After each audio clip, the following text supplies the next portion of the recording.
Mais pour le moment, je me tourne vers Alexia Cornu. Bonjour Alexia. Bonjour. Alors aujourd'hui, vous allez mettre fin à certaines idées reçues autour de la perte de poids. Exactement. Aujourd'hui, j'ai envie de m'attaquer à 3 idées reçues sur la perte de poids et surtout quelle activité physique choisir quand on est débutante pour reprendre le sport en douceur. Bah, moi, ça m'intéresse. Vraiment, c'est pour moi que vous avez On fait est dans ce la sujet. cible, je crois. On est dans la cible. Alors je crois que vous allez nous proposer un petit vrai-faux en 3 questions. Hein. Exactement. Alors on y va. Je commence par 3 idées reçues. Donc 3 vrais ou faux. Premier vrai ou faux. Est-ce que la perte de poids est uniquement une question de déficit calorique ?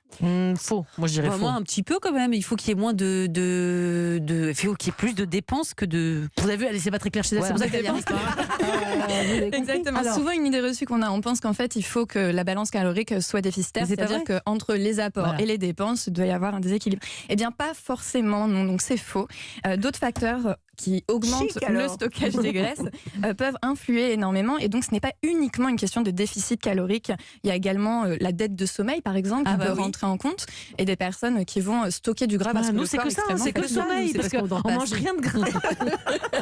Il peut également y avoir le stress avec le mais ça cortisol. aussi, on a du stress. Les deux. Le cortisol fait stocker du poids. Il y a également une restriction alimentaire trop importante. Ah oui, c'est on a ça. fait des régimes, on n'aurait pas dû. Et les régimes restrictifs, et puis les dérèglements hormonaux, bien sûr. Ah C'est bah, assez ça, c'est connu. Mélanie, c'est pour bientôt. Moi, j'ai tout ça. Mais vous n'êtes pas grosse, vous, Alors, Vous êtes moi- mince comme un coucou. Oui, mais quand même, j'ai tout ça à la fois, quoi. Ah bah, vous entendez bien.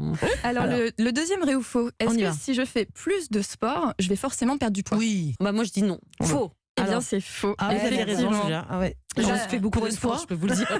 Alors, la première raison, c'est que déjà, le muscle pèse beaucoup plus lourd. Ah, j'ai souvent dit ça aussi. Que le gras. Et que le gras, exactement. Donc, on peut finalement se muscler, se renforcer, peser plus lourd, et puis on perd de la masse grasse, mais sur la balance, ça ne bouge pas. Et puis, il y a également tout ce qui va rentrer en compte dans l'activité physique, donc dans la perte de poids, pardon, donc les conséquences réellement de votre prise de poids. Donc, par exemple, si vous stocker du gras parce que vous dormez pas suffisamment, c'est pas en faisant plus de sport que vous allez C'est en forcément dormant plus. en s'attaquant au sommeil, exactement. En dormant plus, par exemple. Si c'est le stress, vous aurez beaucoup plus intérêt à gérer votre stress plutôt que faire uniquement du sport. On s'attaque pas toujours au bon coupable Non, en fait, hein, quand exactement. on a du surpoids. Il y a un troisième vrai faux. On vous écoute, Alexia. Exactement. Est-ce que quand je brûle des calories, je brûle des graisses ?